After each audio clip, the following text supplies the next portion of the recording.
Hello and welcome to another episode of Control Alt Access. It's a video and audio video game accessibility podcast. I'm your host Laura, and I'm here with my lovely co-host as ever, Arevia. Hi. Hi everyone. How are you doing? Oh, it's summer, it's heat, it's the gamer's worst nightmare, sun. Yeah. I've just taken a week off and spent a week at a friend's place, and it's been lovely. We've been doing a lot of board games and things, but it's also been trying to find time to play games while being like, I'm melting in the sun and everything is too warm. Yeah. It's been rough, but it's also like, hey, it's summer at least. I have some extra time. Work is slowing down, so I have had some time for gaming lately, so that's lovely. So have I. Do you wanna start by talking about some games this week? Yeah, I can start with. Let's start with the one we both have played this month. Yeah. Which is Donkey Kong Bananza. Yes, I have been putting a good amount of hours into this. Same. It is a very interesting game. It is Mario Odyssey with less moons and more accessibility, and I'm so happy. You can feel very quickly that it's made by the Mario Odyssey team, because the more time you put into it, if you played a lot of Mario Odyssey, you might be aware that like that game has a lot of ways to be like, oh, I'll do a long jump and then I'll throw out the cap and then I'll bounce on the cap and I'll do a spin jump, and you could jump some quite ridiculous distances. Yep. This game has very similar ridiculous jump tech to it. Oh, 100%.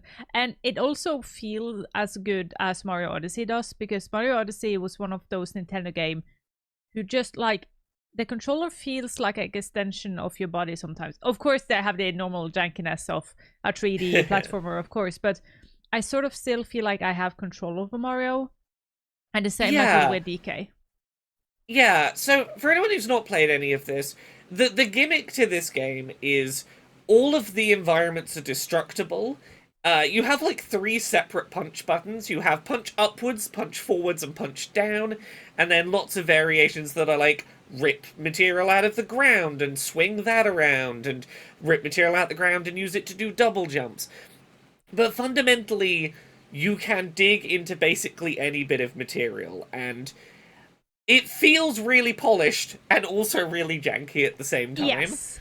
Yeah. Like, sometimes, if you're trying to get somewhere and you decide to just, like, dig a tunnel down, the camera won't always be the best behaved when you do it. No. But it is impressive what it lets you do. Yes, and it also is impressive for a flagship Nintendo game to have this level of accessibility. I don't think we have seen in a game from that.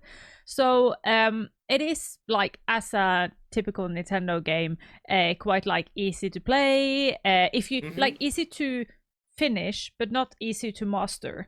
That is like the typical Mario Odyssey thing. Like, everyone in the family can finish Mario Odyssey, but they can't necessarily, or have fun with Mario Odyssey, but they can't necessarily master it. And the same is here. And also, but like, you can do whatever. You can't do anything wrong. If you die, the only thing that happens is you lose 10% of your coins.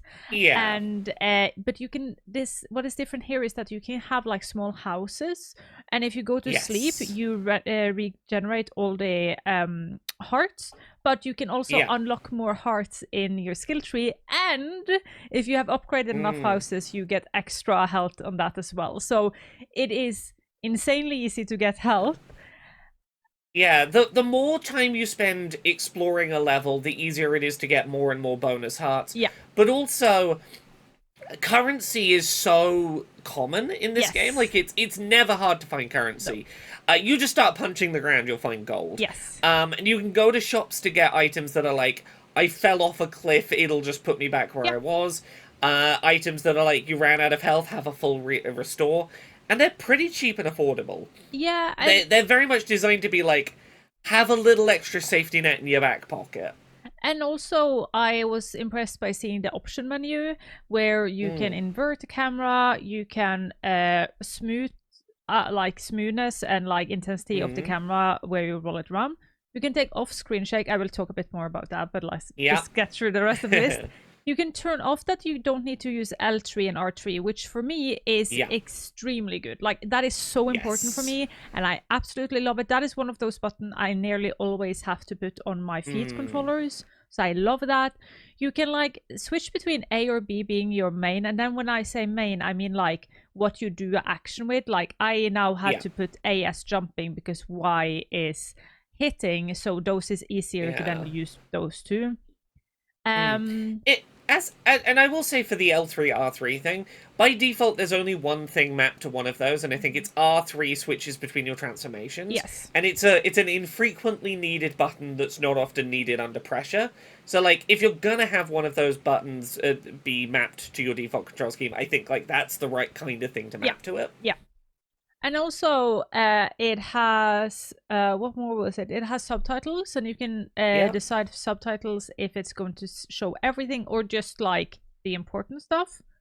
Yeah. And what was the last things it had? It had, I think that is all of it. I know there's one other thing they have, and this is the very first thing the game shows you, like when you first boot it up. Mode. Is assist mode, which does a couple of additional things to help you navigate through the world. And that's the very first choice: is do you want assist mode or not, which is really nice. And what was also really cool is that I don't think a lot of gamers will notice if they haven't checked out assist mode, but you technically have assist mode available for you at any single time, because with Pauline, whenever you press L1, I think it is, all of them start singing, and it will show you this blue guideline that guides you to where to go to next. So if you're ever lost, or if you ever have like gotten yourself into a part of the level that you don't understand why we're here because you just dug down, just press L1 and it shows you where to go. Like, huge in cognitive accessibility. Definitely. I have a couple of thoughts on this I want to share quickly, because like I previewed this a couple of months before the Switch 2 came out at that London Switch 2 hands-on event that we talked about, and at the time I talked about the fact that I had a couple of issues with this game, namely motion sickness and worries about how I would engage with completionism on this. The first one I'll get out the way quickly. My motion sickness issues with this game have gone away. That's good. I don't know how much of it was just a slightly early build that had more inconsistency with its frame rate. How much of it was just me being particularly exhausted on that day. But there is little moments of slowdown. It doesn't keep a perfect 60 frames a second, but those dips are infrequent, and I don't think they ruin the experience. I think that like they're very understandable with the sheer amount of particle stuff that's going on in the game. Yes.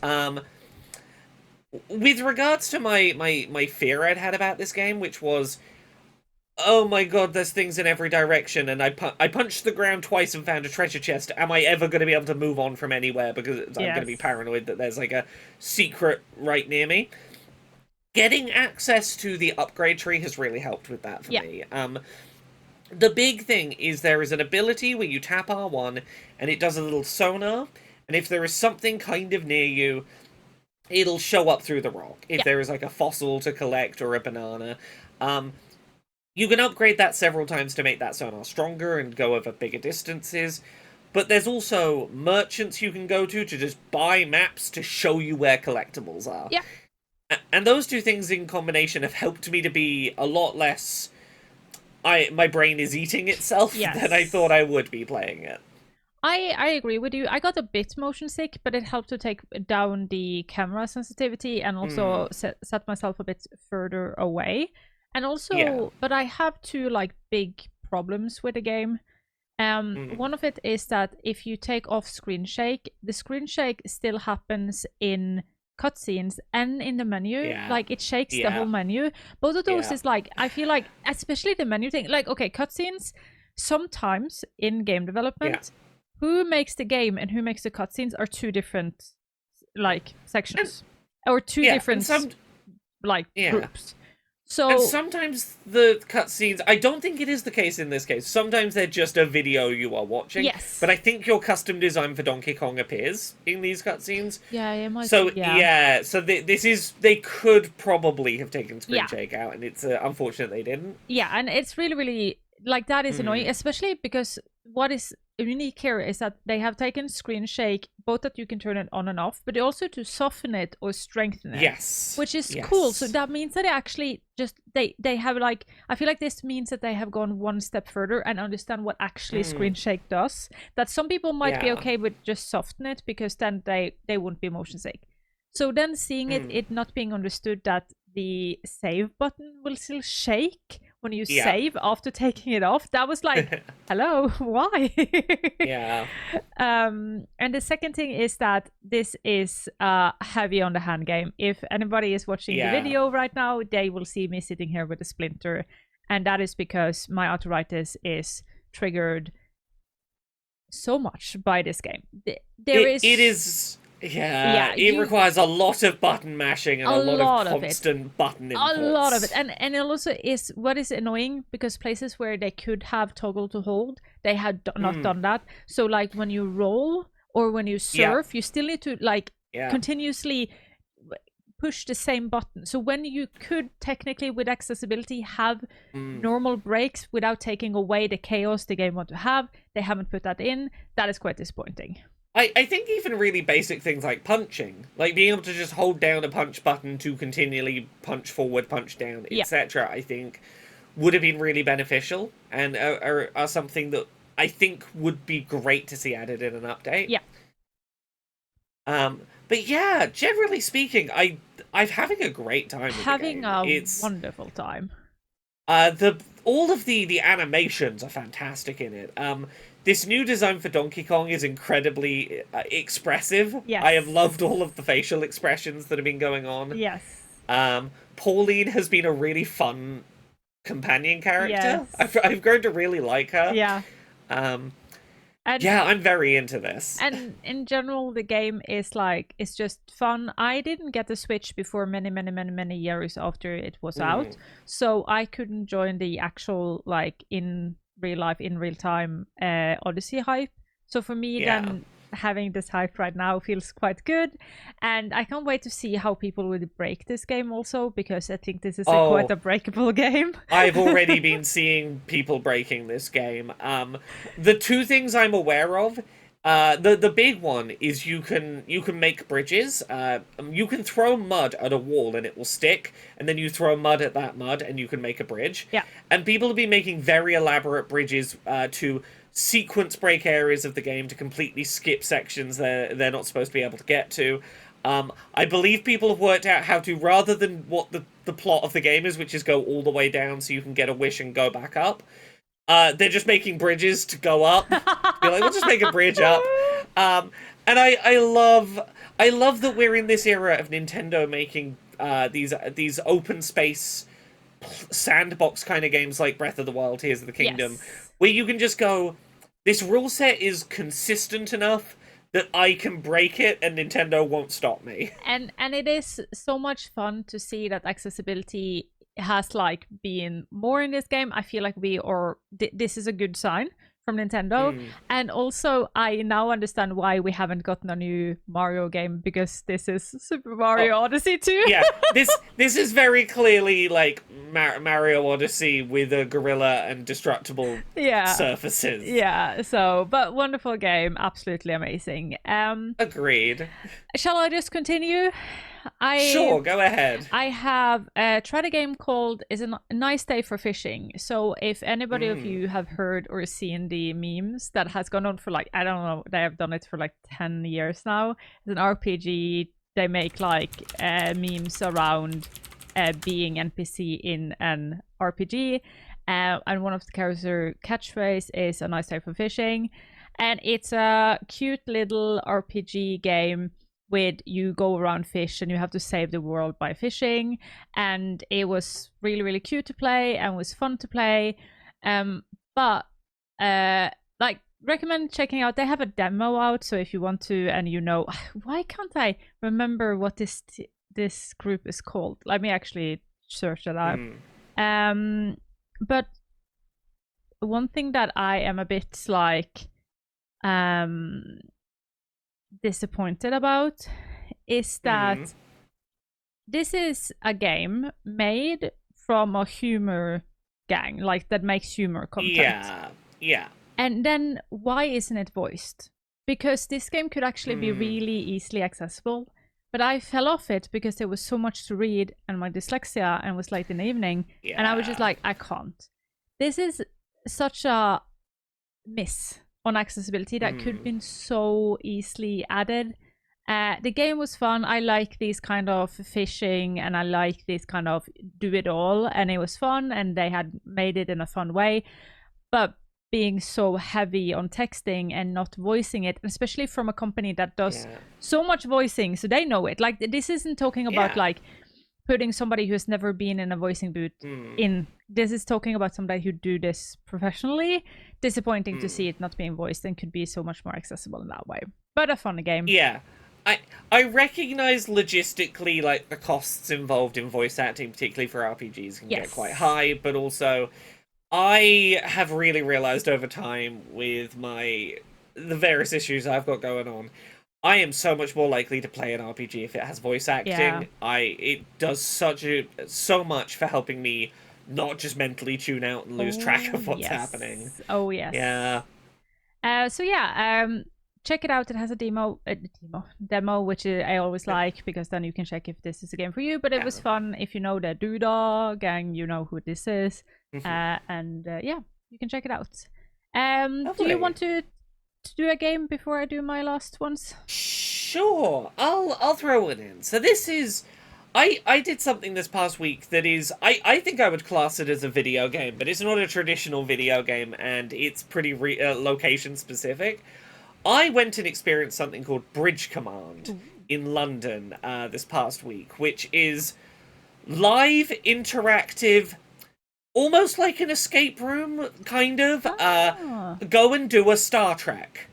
So we went in, me and 3 friends, the 4 of us went, and there was 10 people in the session, so there were 6 people we didn't know that joined us, and we went to this location in London where we got met by people in their fake Star Trek uniforms, and we got dressed up in our space suits, went through a fake teleporter, and end up on the bridge of this starship. Wow. And there are, like, multiple desks with various, like, computer monitors with touchscreens and interactive stations and things, and physical areas. Like, there's an engineering bay that has lots of physical things. You've got to pull out power cells and put new power cells in. And it was like a 3-hour experience for us to do this. That is, go do a Star Trek mission as the various members of crew on a ship. So we were on the smaller of the 2 ships they have, and like the various portions of it, as I remember, where you've got the captain who has like an overview of all of the systems and can sort of approve various things. You've got someone on one of the science desks who is trying to do managing energy levels, so like, okay, this department needs more power, we're only producing this much power from the engine, okay, where do I divert the power to?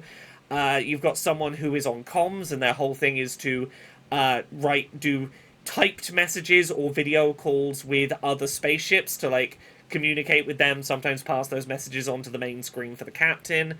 You've got people that are tracking like the big map of overall space and setting waypoints. You've got the pilot, you've got someone that's like scanning various vessels, you've got people on the combat desks who are like organizing firing at enemy ships when the time comes. And you go off and do this like multiple hours Star Trek mission. And without getting too into depth on the one we did, that apparently they run like 18 different missions. Oh, wow. So this is one of their 18 missions we did was that they currently have. Apparently this is the second batch of missions they've had. So they had other ones previously. We were sent into space to try and stop some space pirate attacks on civilians.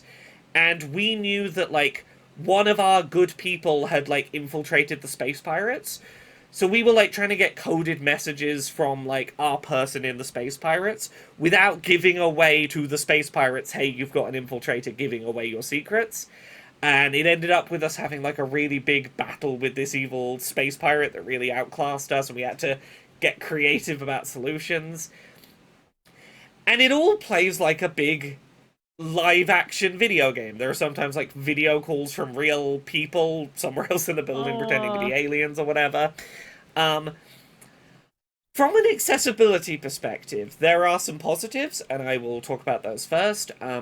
The from what I could tell, it looked like the desks around the side of the room, around the outsides of the room, for a lot of the jobs you could be doing were wheelchair accessible. You could have brought a wheelchair up to those desks. There are ramps in and out and through into the ship, so you could have done that. Not every position on the ship was likely to be a good fit for wheelchair user or people with dexterity or movement disabilities. Like, they particularly recommended whoever was running around the engineering deck, like pulling out energy pods and putting new pods in and fixing things, probably should be someone who is comfortable with running around back and forth around the ship. Yeah. It was a little sensory difficult to do. I ended up being the captain, which meant I had people at like 7 or 8 different desks shouting like, "Captain, I need more power on the phasers. Oh, Captain, this is going wrong." And I was having to try and put all that data into my head, work out what was happening, and tell people what to do. Which, you know, that's on me for deciding to be the captain in a thing that would require like 9 people to filter information through me. Yeah. There are some sensory effects that might be a bit intense. The captain can put on red alert or yellow alert, which might have lights flashing in the station. You might have jets of smoke coming out of some of the desks if your ship is getting damaged, for example. But generally speaking, I was really impressed with it from a, like, just casually going through, going, for such an elaborate, involved, like, live theatre thing, I think it would be reasonably accessible for a lot of disabled people to take part in, particularly because they have so many desks that are, like, very different kinds of tasks to be doing. And if you've arrived early, they have, like, practice stations, so you can go through the tutorials for all the job roles and go, "Oh, this one works for me," like, "Oh, I like doing the sliders for the energy levels. I'll volunteer to do that when asked." So, like, there's lots of opportunity to, like, get an idea of what you'll be doing before you go in and finding a job role that works for you. This sounds like what the, like, I don't know if you heard about the controversy last year of like the Star Wars cruise ship or Star Wars hotel. Yes. This sounds like what they wanted to do and wanted to be. This 100%. That I thought about that Star Wars hotel so much during this. It really has that feel of like you walk in and for just like 3 hours you're the crew of a spaceship doing your space mission. It's £60 per person, so it is an amount of money, but it is like we spent 3 hours in there. 3 hours, like, a lot. We felt like we got our money's worth out of it.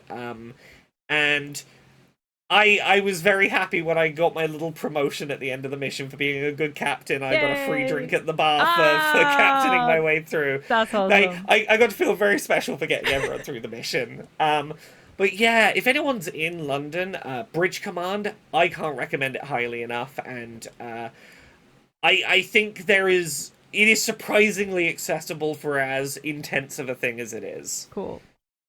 Did you want to jump over to your other thing you've played this week? Yeah, so I have started to take a look into like idle games again. The reason why I actually found them to be quite easy for my brain to have them on one screen while I work, so I use them as that.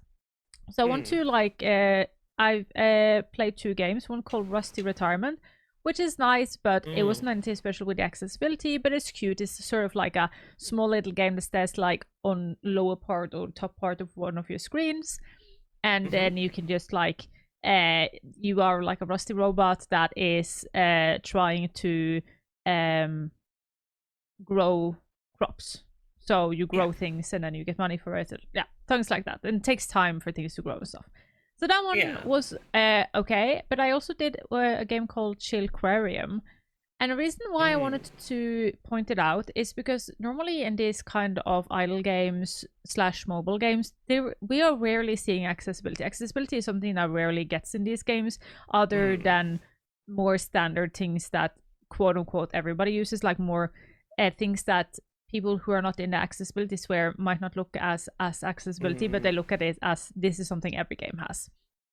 Yeah. And but what Chillquarium had was actually that you can lessen the need for button inputs. So because this is Ooh. a aquarium game, you get an aquarium, grow fishes. You buy fishes, you open a pack of fishes, and you have to click each fish, right? So it's sort of like a card opening. So you buy like 5 packs, you get maybe 25 fishes, and then you click on each one of them, right? But they have an option that goes like you can just click once, and then your mouse is technically still clicking away, so it clicks for you. And this is genius because then if you're going to feed the fishes or opening a lot of packs, you can just click once and it just keeps on clicking. So it will lowers the need for any clicking at all. And I actually tweeted it out because I think this is cool and I wanted to like shout out an idle game maybe to inspire other people that makes idle games to actually also think about accessibility. And the maker of the game actually answered me and said, really happy that I liked it because he has actually made it because he also struggles with problems with his hand, and this helps him. So he wanted it in his game, so he can make sure everybody else who has it can play. Yeah. So, I love that. That's so lovely. Hooray. Yeah. And also, last thing I've checked out, but before I go that, because I'm going to talk about Grounded. Grounded is given out by Xbox, and Xbox is owned by Microsoft, and Microsoft is on the BDS movement's list over boycott. So we're going to, as always, post a link down. You can read more about it. Yeah. But people are boycotting Microsoft. I am not. Laura M, if I'm not mistaken. Yes, I am. Yes, Laura, I'm not. But I'm going to talk about it now. But if you don't want to hear about Microsoft, that is totally okay. You can jump to next one. But yeah, a lot of people are boycotting it because they are selling things to Israel at the moment. Yeah. We don't want that. So yeah. No. So the reason why I wanted to like talk a bit about Grounded is that Grounded 2 comes out in 2 weeks. And I checked out Grounded 1 again because I just wanted to get ready before the new game and check out a bit of the accessibility. And they had one thing there that I think is really cool that I haven't seen before. And I have played this game quite a lot. I think it might be new or I just not seen it before. And what they have is, they have a lot of accessibility, just like they was the one who started with Arachnophobia safe mode. So like they have a lot of accessibility. But they have added something called a wide interaction, which means that if you look at something, you don't have to have it in the middle of the screen for the game to understand that this is what you're looking at. That means if you need to pick up something from the ground, you don't need to have your camera in the middle. The hitbox of everything, or your hitbox, I'm not sure which one it is been widened. So you can interact with things even though you don't have it in the middle of your screen. That's really interesting. Yes. I have not seen any games, to my knowledge, attempt that. That's very interesting. And it works really well. Even when you go over to a station that has 3 like computers quite relative close to each other, it works well. It doesn't feel finicky. I haven't played Grounded in ages. Can you remind me? Is it first person or third person? You can switch. So originally it is first person. That is what you start with, but you can click out of it. So you can do whatever you want. Yeah, first person in particular, I find that really interesting because obviously that would mean the ability to do a little less camera movement. Yes. And first person camera movement can be a common motion sickness trigger. Yes. The idea of not having to move your camera all the way to be able to click on an interactable is very interesting. And it's also helped so since I have played Donkey Kong and trying to play this game at the same time, having a lot of pain in my arms because of Donkey Kong, not having to move that much. Like having like a bigger, or not having to be as precise. So I can use more of the larger muscles in my hand instead of the more fine-tuned motor skill muscles have helped me a lot. And I think this is also will help people who has tremors or other thing that makes them shake a lot, so their camera can also shake. So if you combine this with a really slow camera sensitivity, you get a lot of way with motor accessibility as well. It's so cool. It's so cool. That's super interesting. So when you're watching this, wait some days and there will be a YouTube out on my channel about it. But it is so cool, and I think it is.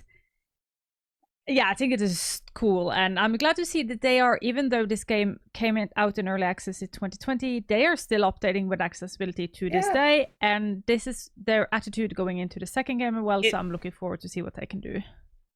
it is one thing that I think Microsoft's first party studios have done really well with their live service games. Like, you look at this, you look at Sea of Thieves, being very proactive about adding accessibility over time while they are keeping these kind of games alive, Yeah. which is great to see. Yep. But do you have any last game you want to talk about, or should we jump over to I've news? I've got a last one that I'll Yeah. very quickly talk about. I've been playing Patapon 1+2 Replay on Switch. This is a pair of games that originally released on the PSP, I believe, Oh. where you have a little tiny army, and you control this army by doing like four syllable shouts at them. So, like, for them to march forward, you press buttons so that you go pata pata pata pon, Oh and my they'll god, like this walk forward game! for 4 beats. Yeah, Yes! or pon pon pata pon is attack. Yes! And your face buttons are tied to like different syllables. So it'll be you spend 4 beats putting in a command, they'll spend 4 beats doing the action. You send your little army off to war in its little cute 2D art Oh style. my god, Um, yes. it's a really good game at getting stuck in your head. It's not the most like complicated game in the world. It's not the most challenging game in the world, but there is something about hearing your little soldiers going pata pata pata pon that it lights up joy in my head. But the reason I wanted to talk about it here is one of the things that I used to really struggle with this game is remembering what the buttons and like combinations are to do the various things. Yes. Because the original game expected you to memorize like, oh, if I want to march forward, that's pata pata pata pon, that's A or whatever. On this, if you press the minus button on the Switch at any time, it'll bring up at the bottom of the screen a little cheat sheet of Oh, what the button inputs are to do which commands. that's smart. So you just have that constantly available to you, and that fixes my biggest problem Oh, with that's that so pair smart. of games. Oh, I love that. That is Yeah, brilliant cognitive accessibility. it's a really simple thing, and it makes a big difference. Yes. So heck yeah, Patapon 1+2 Replay. Thank you for putting the little cheat sheet in so that I can actually play it now. Brilliant. But yeah, shall we talk about a couple of bits of news this week? Yes, it is Disability Pride Month. We haven't That it actually is. done anything, like made any accessibility podcast during Disability Pride Month. It feels illegal. No, It feels ableist. it feels ableist. I apologize. We've both had like schedule conflicts that have not lined up well for this month. Yeah, no, yeah, and we are it taking is- a break as well. It's important though.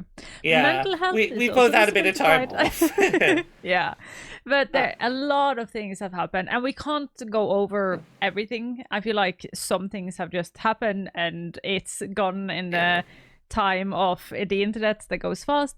But we have some really, really cool things, and I wanted to give a shout out to Manycat Studios and Nothing Without Us, which are Manycat Studios are a studio that does like accessibility, and so I don't know if Nothing Without Us call themselves a studio, but it is a group of. They are a non-profit. They're a non-profit charity at this point. There we go. That's really awesome. Non-profit charity that both of them have done like disability content this month, where Manycat Studios put on something called Impact Day, where they got a lot of people from the game industry to talk. All of these talks are on YouTube, so you can go and check them out. And Nothing Without Us have done a lot of live streams. So they also have done a lot of content around that. Really awesome to see. I'm glad to see we get more content out there. So for anybody listening and want to have more, I recommend going and checking out these two things. Indeed. Another one I'll give a shout to, and this is one that in person I gave a talk at this month, was the Game Accessibility Gathering in Brighton, going on alongside Develop. This is run by Carrie Waterton and Joseph, who've been running this for like 2 years now.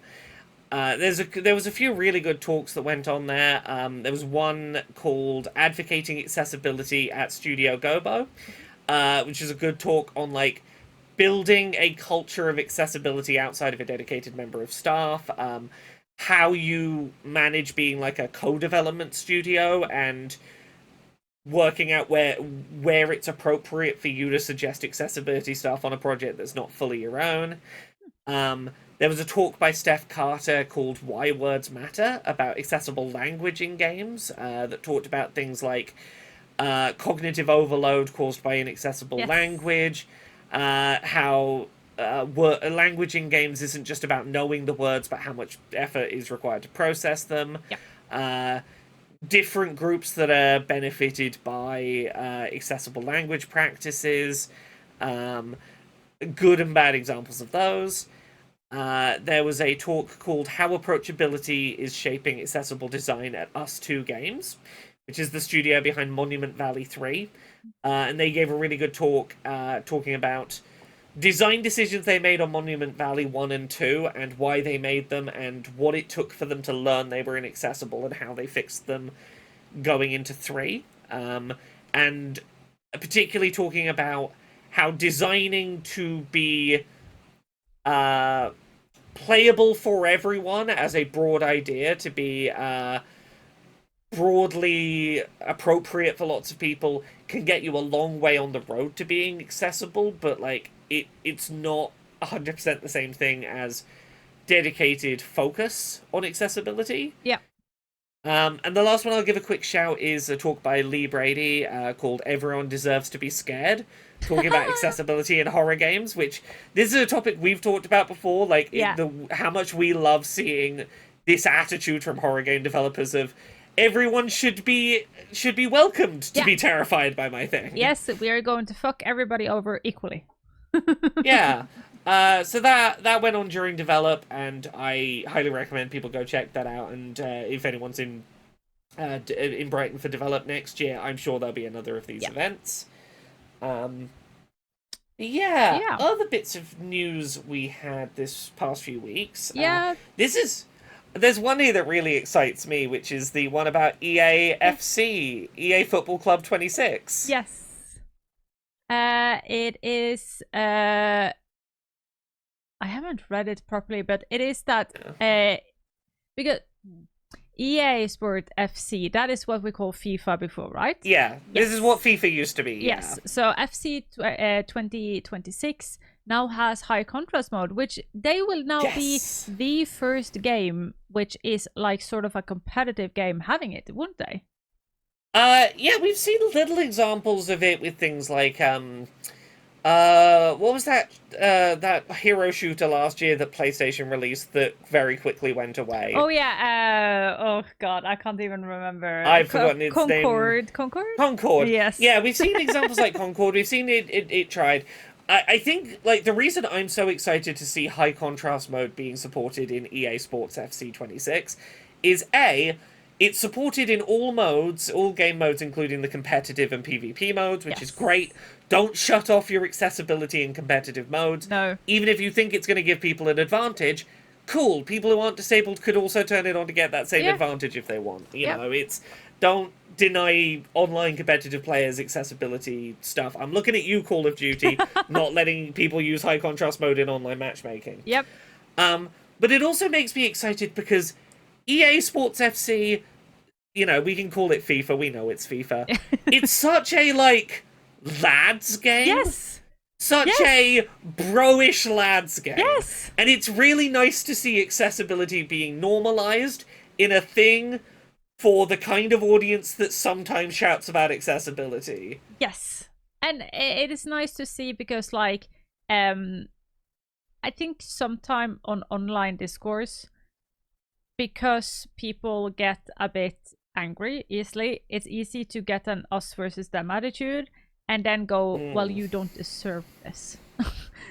You hate it, I'm not going to give it to you. No, But give the people who are angry about yes, accessibility extra accessibility. Let them see yes, how cool it is so they stop complaining yes. about it. And I think Uh, this is good because will introduce this. This yeah. will normalize it. As we have said a million times before, our job is to make ourselves jobless in the future. Right? Yes. This excites me the same way that I got excited when I heard Call of Duty was getting high contrast Yes. mode. It Yes. makes me excited because these are exactly the people I want to get normalized to these features. 100%. So well done. Well done, EA. It's Yeah. fun to see. We have Uh, two more news. Both of yeah, kind them. of connected ones. Yeah. Yes. We can start with the bad news, though. Most likely, Yeah. people listening to us now have seen this, have heard this, but 9,000 people at Microsoft lost their job under the Microsoft umbrella for games, most of them. Yes. First, and even I said it first in one TikTok I made, accessibility weren't affected. And then it sadly turns out that yes, accessibility roles have been affected as well. Yes. Some dedicated accessibility roles at a few studios across Xbox first party teams have been affected. Yes. The one I can point to, and I think is like one of the clearest examples of a loss to accessibility that's come out of this, is the studio behind Forza Motorsport has basically been completely shuttered. Yeah. And we would, it was last year that Forza Motorsport came out with its really ambitious blind driving assist, Yeah. which for a technical racing sim, being able to support sightless blind players, that was a huge step forward technically for accessibility in the racing sim genre. Yep. And to have that knowledge and experience and expertise just kind of vanish, or at the very least not be consolidated at one studio and able to pass that knowledge on, really sucks.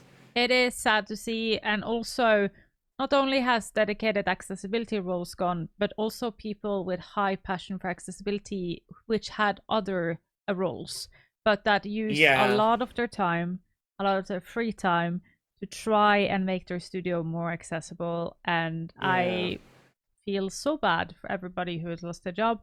But this is also, I wanted to talk about it real quick because if you're listening to this and your studio is hiring, please let it be known wide and loud. There are so many brilliant people out looking for a Yeah. job right now. So I hope our community can come together and share those resources so people can get back into job quick as possible. Agreed. The other thing I'll say on this story, and this is like a little bit of a walk, but it's a thing I think is worth talking about. There are lots of reports coming out of these layoffs that what Microsoft is reportedly doing is firing people to replace them with AI. Yeah. And examples of this are King, the makers of Candy Crush, who are who are part of Activision Blizzard and now part of Microsoft. Their staff, for example, were asked to spend the last 6 months creating AI programs that would quote unquote help do their jobs, and then were fired so that those programs could do their jobs for them. Yep. We've seen it in examples like there were a bunch of layoffs in Xbox's design team, and then they put out a image going, "Hey, we're hiring for a new design person on the Xbox team." That was clearly an AI image. The monitor and all like the coding on the monitor on this like designer's computer was on the back of the monitor, like clearly where she wouldn't be able to see it. Clearly an AI image. And the reason I bring this up in the accessibility context is I really worry. Yes. Like, Xbox is very good about having all of the right guidelines about how accessibility should be done, and I hope that this is an unfounded fear, but part of me does wonder, is there a chance that Xbox will start trying to automate accessibility efforts? Yes. And I hope not, because that leads to stuff like when we see websites with quote-unquote accessibility overlays that often make accessibility worse, not better. Or people using like the colorblind filters, like even Grounded, the game who I just said is so accessible, has that, just put on this mode, and then it's just a filter, and it's just like, no, we will just have this all over again. Accessibility is one of the biggest things that you really can't just one-size-fits-all automate. You have to tailor it case by case. And I really hope that this won't happen. But seeing how many accessibility job roles seem to have been laid off, I'm keeping an eye open nervously Yes. about Microsoft seeming leaning on AI. Yeah. It's really disappointing. Microsoft has, as I saw somebody else say, like Microsoft has sort of, with Phil Spencer, branded themselves like the people's company, sort of. And now, again, which is typical on the capitalism, we all of a sudden see in the end they are just a company. And company does company. So Yeah. Disappointing. We did have a positive bit of Xbox news, though. I wanted to start with a negative, so we can just not start on an end on a negative note. And this one it's mostly just an update to a story from about a month ago, which was we talked a while back about the Accessible Games Initiative, which was a bunch of video game publishers coming together and saying, here are 24 accessibility tags, we're going to standardize the names of them and the descriptions of what they mean so that there is a common understanding of what these things are. Xbox started implementing those, and they were starting to show up in certain regions on certain places you could see the Xbox Store. They are now rolled out worldwide across all places that you might see the Xbox Store. If you go and look for accessibility tags for a game, they will use the names from the Accessible Games Initiative, where there is an appropriate equivalent, and describe what that means using the Accessible Games Initiative's descriptions. Yes, and just to recap real quick, it is now 24 tags that is available in the resource right now, but they will there will be more. Just they need time. They're starting with 24, so that normalize that, and then they will roll out more come time. So also, for clarity, Xbox does have more than 24 accessibility tags available. There are some things that Xbox has in their tags that the Accessible Games Initiative doesn't have an equivalent for yet, and in those cases, Xbox has just kept with their current wording, and I think that's fine. On this note, I did learn a thing the other day about Steam's accessibility tag situation that wasn't ideal. Yeah, which is that, from all accounts, so we talked about this before. Steam has their own accessibility tag system, and they get you to go through a wizard of this is what this setting means before you say yes or no whether you're going to put the tag on there. Yeah. Apparently, they are suggestions and not requirements. Yeah. And Valve does not require the tags that you apply to your game to be accurate. Yeah. They won't do anything if they're not accurate, which is a real shame. Yes. I feel like there should be some degree of obligation to be accurate with those tags, because they are only useful and helpful if people can rely on them to be useful and helpful and accurate. Yeah. It's what I think is great about the Xbox and PlayStation ones as they currently exist, and the fact that the Accessible Gamers Initiative is happening. I really want Valve to get on board with, you're not allowed to click yes unless you do meet these criteria. Make it requirements before you say yes, rather than just, does this feel right? And I do wonder if they've done that just because the sheer amount of games on Steam compared to the other storefronts we're talking about is just insane. And also the amount of itty bitty small games that isn't actually serious games on Steam compared to the other storefronts are also really, really high. So I wonder if that has something to do with it. But then also I wish a lot of other media that at least you and me are on, they categorize their creators into categories of you just do this as a hobby and you do this as a job. And I feel like they could have done something there. If it is what I'm thinking right now, that it is just too much, if they are going to check themselves, if they are going to follow up all of this, then do that for the big names. That's the thing is, I don't think they even need to follow up on every one of them themselves necessarily, but just, we will trust you to put your own tags on it, but if someone says that tag is not accurate, they follow up and go, that doesn't seem accurate, take it off. Yeah. I recognize that it is probably a volume issue as to why they've not done it that way, but if you're gonna do a feature like this, it needs to be something people can rely on. Yes, it needs to be done properly. So yeah. This is what we were afraid of, so yeah. Yeah, but that said, great to see that Xbox has got these tags up to date and in all the places now. Yes. I think that was it, wasn't it? Yeah, I think that was it. Nice, not too lengthy journey back. That's I'm incredible. It's gonna, awesome. yeah, I'm gonna go play a bunch more Donkey Kong after Same. this, so I'm Same. I'm not too upset. I'm gonna go play more Donkey Kong. Laura, uh, where can I find you? People can find me at Laura K Buzz pretty much everywhere on the internet. Laura K Buzz on Blue Sky, TikTok, Patreon. That's the one that pays the bills. YouTube. Just Laura K Buzz. You'll find me in all the places. What about you, Arevia? Where can people find you? You can find me under Arevia everywhere except for TikTok because somebody stole my name, where I am Arevia Gaming. I post every third day on TikTok with new like accessibility info. I've started a new series called like I break down accessibility in this game so you don't waste your money. So if you have any ideas of a game you want me to check out so you don't have to waste your money by having to buy it to see if it is accessible for you, let me know. And also if you want to learn more about Grounded and what I'm looking forward to Grounded 2, you can check me out on YouTube. Lovely. Thank you very much, everyone, for watching. We hope you've had a good week. We'll be back in a couple of weeks with another episode. Thank you very much. Bye. Bye!